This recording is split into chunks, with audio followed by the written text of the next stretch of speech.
On April 14, 1731, the House of Commons passed a bill titled An Act for the Better Securing and Encouraging the Trade of His Majesty's Sugar Colonies in America. The bill did not, as stated above, pass in the House of Lords. On January 13, 1732, the bill was again presented, and again it passed through the House of Commons, but was stopped by the House of Lords. On May 4, 1733, however, the Act did pass through the House of Lords. The difference was that it was presented as a source of revenue, rather than a method of prohibiting the trade of one colonial possession in favour of another. Though effectively prohibit legal trade between the French West Indies and New England, it did. The only notable result of the act was to give the American colonists a reputation for smuggling and custom officials in America a reputation for venality.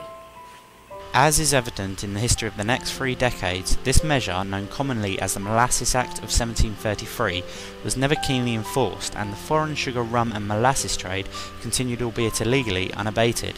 So why exactly was the rum and molasses trade such a crucial factor in New England's system of commerce that merchants would resort to smuggling to maintain it? Its production was a significant and essential component of pre-revolutionary America's socio-economic prosperity because there were no other mass-produced manufacturers coming from the non-English Caribbean islands that the English would purchase.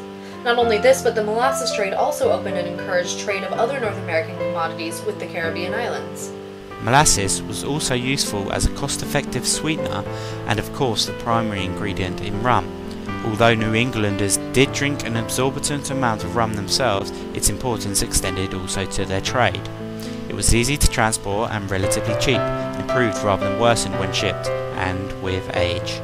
The New England rum industry's biggest draw for foreign purchasers was the incredibly low price they offered, close to half the selling price of West Indian rum. Colonial distillers used the cheapest molasses available, used less of it, and distilled as quickly as they were able. For nearly half the duration of the Molasses Act's troubled reign, England was at war with France. North American colonists were able to maintain their trade with the French during the 7 Years' War through neutral free trade ports such as the Spanish port of Monte Cristi under an illegal flag of truce, or by simply continuing to trade as before and hoping to avoid being caught. Though the risks for these merchants were plentiful, so were the profits. The onset of 1763 brought peacetime upon Britain, and February 1763 brought the Treaty of Paris and the end of Lord Bute's reign.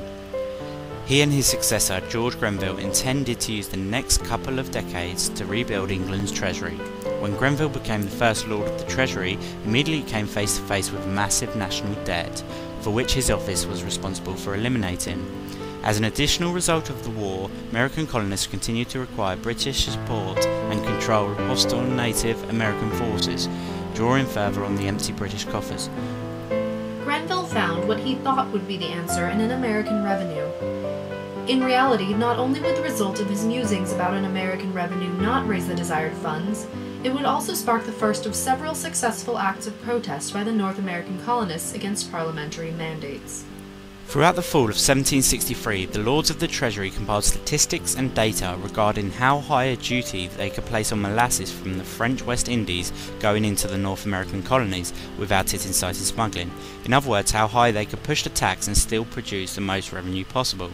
And the Secretaries of the Treasury informed the Treasury Board that a duty reduction from 6p to 3p would produce the most revenue compared to a duty of 4p or 2p. Thus it was that on April 5th, 1764, Parliament officially passed what had appeared to be an extraordinarily insignificant fiscal measure, but what was in fact, by virtue of unintentionally introducing the North American colonists to the concept of taxation without representation that would become so crucial to the American cause in the following decade and would incite colonists to protect and fight for those liberties they deserved, the single most important measure of that year: the Sugar Act.